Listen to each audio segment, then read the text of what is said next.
भाजपा की राष्ट्रीय अध्यक्ष जेपी नड्डा द्वारा बीते दिन कुल्लू जनसभा में कांग्रेस को भाई बहन की पार्टी बताने पर कांग्रेस के राष्ट्रीय प्रवक्ता कुलदीप राठौर ने पलटवार किया है और भाजपा को मोदी, शाह, अडानी और अंबानी की पार्टी करार दिया है। राठौर ने कहा कि कांग्रेस आम लोगों और गरीब मजदूरों की पार्टी है, जबकि भाजपा को 4 लोग मोदी, शाह और 2 उनके समर्थक अडानी और अंबानी चला रहे हैं और इनका ही विकास हो रहा है। उन्होंने कहा कि भाजपा के राष्ट्रीय अध्यक्ष जेपी नड्डा और केंद्रीय मंत्री अनुराग ठाकुर हिमाचल आ रहे हैं और लगातार जनसभाएं कर रहे हैं। प्रदेश में जिस तरह से उपचुनाव में भाजपा को हार मिली है, उसके बाद दोनों नेता हिमाचल में पार्टी को खोई हुई जमीन तलाश रहे हैं, लेकिन अब प्रदेश की जनता इस सरकार का असली चेहरा पहचान चुकी है और विधानसभा चुनाव में प्रदेश की जनता इसे बाहर का रास्ता दिखाएगी। उन्होंने जेपी नड्डा और अनुराग ठाकुर से पूछा कि पिछले 5 सालों में उन्होंने प्रदेश के लिए क्या कुछ किया, इसके बारे में प्रदेश की जनता को बताए। केंद्र में रहते हुए दोनों नेता हिमाचल की विशेष पैकेज दिलाने में पूरी तरह से नाकाम रहे हैं। प्रदेश 70 करोड़ के कर्ज के नीचे डूबी हुई है। ऐसे में हिमाचल को केंद्र की मदद की जरूरत है, लेकिन केंद्र सरकार प्रदेश की कोई मदद नहीं कर रहा है।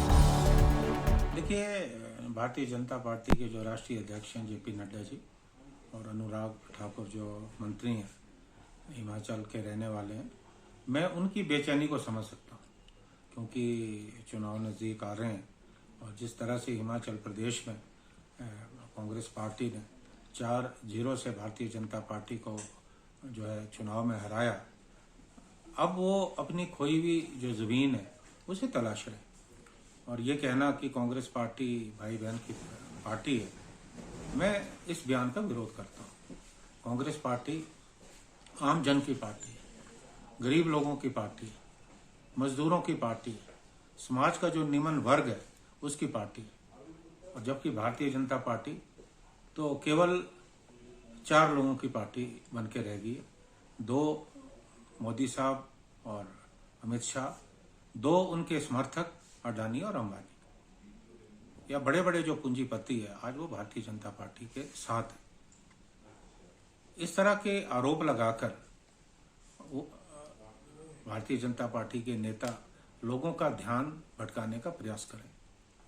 और आज जिस ढंग से पूरे देश में सांप्रदायिक ध्रुवीकरण का प्रयास हो रहा है, गढ़ों से जो है मुर्दे उखाड़े जा रहे हैं। आज कहा जा रहा है कभी ताजमहल को लेके विवाद हो रहा है, कभी कुतुब मीनार को लेके विवाद हो रहा है। हमारा ये मानना है कि आज देश की जो आर्थिकी है वो तहस नहस होकर रह गई है, उसके बारे में कोई बोलने को तैयार नहीं। मैं तो केवल यही पूछना चाहता हूँ कि पिछले 7-8 वर्षों से दिल्ली में मोदी साहब की सरकार है, 5 वर्षों से हिमाचल में जयराम जी की सरकार है। आपने हिमाचल के लिए क्या किया? कौन सा पैकेज आप हिमाचल के लिए लेके आए? आज हिमाचल प्रदेश 70,000 करोड़ के कर्ज के गर्त में नीचे गिर चुका है। उसे निकालने का आपने क्या उपाय किया? क्योंकि अभी आपको लगता है कि विधानसभा के चुनाव हैं, इन चुनावों को आप किसी भी हालत में जीतना चाहते हैं, इसलिए लोगों को भ्रमित करने का प्रयास कर रहे हैं। जगत प्रकाश नड्डा जी और अनुराग ठाकुर जी, मैं आपसे पूछना चाहता हूं कि आपने हिमाचल के लिए विशेष क्या किया?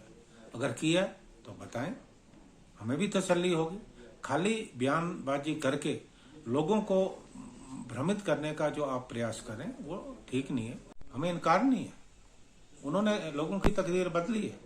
उन्होंने अडानी की तकदीर बदली, उन्होंने अंबानी की तकदीर बदली, और जो बड़े बड़े करोड़पति हैं जिनकी आय बढ़ी है उनकी तकदीर बदली है। उन्होंने गरीब लोगों की भी तकदीर बदली है। कैसे बदली है कि आज जो मध्यम वर्ग है वो निम्न वर्ग बन के रह गया, जो निम्न वर्ग है वो और ज्यादा नीचे आया। आज जो गरीब लोग हैं उन्हें 2 जून की रोटी जुटाना मुश्किल हो गया। देश की आर्थिकी उन्होंने तहस नहस कर दी है, तो निश्चित तौर पे देश की तकदीर तो बदली है, ये सबको नजर आ रहा है।